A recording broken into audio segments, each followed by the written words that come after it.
పట్టణ ప్రాంతాల్లోని పేద ప్రజలకు ఊరటనిచ్చేలా రాష్ట్ర ప్రభుత్వం ఇంధనమయ్యల కేటాయింపులో విప్లవాత్మక మార్పులు చేస్తుందని రెవెన్యూ, గృహ నిర్మాణ, సమాచార శాఖల మంత్రి పొంగులేటి శ్రీనివాసరెడ్డి తెలిపారు. శనివారం సెక్రటేరియట్లో జరిగిన మీడియా సమావేశంలో ఆయన మాట్లాడారు.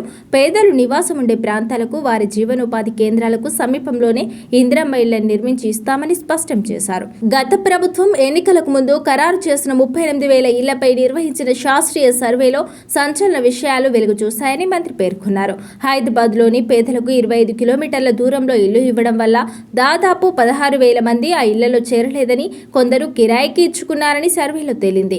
అందుకే నివాసం ఉండని వారి ఇళ్లను రద్దు చేసి వారు కోరుకున్న అనుకూల ప్రాంతాల్లోనే ఇల్లు కేటాయిస్తామని ప్రకటించారు.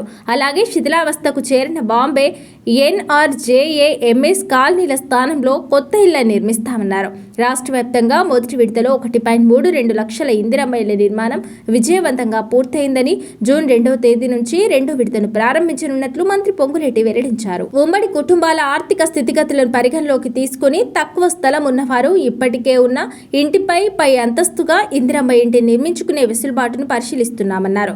లబ్ధిదారులకు మరింత లబ్ధి చేకూర్చేలా బేస్మెంట్, గోడలు లేదా స్లాబ్ దశలు ఆగిపోయిన పాత ఇళ్లను పూర్తి చేసుకునేందుకు కూడా ఈ పథకం కింద నిధులు మంజూరు చేస్తామన్నారు. గత ప్రభుత్వ హయాంలో నిలిచిపోయిన డబుల్ బెడ్రూమ్ ఇళ్లను పూర్తి చేయడానికి కాంట్రాక్టర్లు ముందుకు రావడం లేదని, అందుకే వాటిని నేరుగా అర్హులకు కేటాయించి మిగిలిన పనుల కోసం ఇందిరమ్మ ఇల్లు నిధులు ఇస్తామని తెలిపారు. బహుళ అంతస్తుల సముదాయాల్లోని వాణిజ్య దుకాణాలను విక్రయించి ఆ సొమ్మును భవన నివాసితుల సంఘాల పేరిట డిపాజిట్ చేస్తామన్నారు. ఒక్కో ఇంటికి కేంద్రం ఇవ్వాల్సిన 1.13 లక్షల వాటాను విడుదల చేయకపోయినా రాష్ట్ర ప్రభుత్వమే లబ్ధిదారులకు పూర్తి స్థాయిలో 5 లక్షల ఆర్థిక సాయాన్ని అందిస్తుందని భరోసా ఇచ్చారు. ఇళ్ల పథకంతో పాటు రాష్ట్రంలో భూముల మార్కెట్ విలువ సవరణపై మంత్రి కీలక ప్రకటన చేశారు. ప్రస్తుతం రాష్ట్రంలో భూముల ప్రభుత్వ విలువలకు బహిరంగ మార్కెట్ ధరలకు మధ్య భారీ వ్యత్యాసం ఉందని, దీనివల్ల ప్రభుత్వ ఆదాయానికి గండి పడుతోందని పేర్కొన్నారు. ప్రముఖ ఆర్థికవేత్త అరవింద్ సుబ్రహ్మణ్యం కమిటీ ఇచ్చిన సిఫార్సుల మేరకు ఈ నెలాఖరులోగా రాష్ట్ర వ్యాప్తంగా భూముల విలువలను శాస్త్రీయంగా సవరించనున్నట్లు తెలిపారు.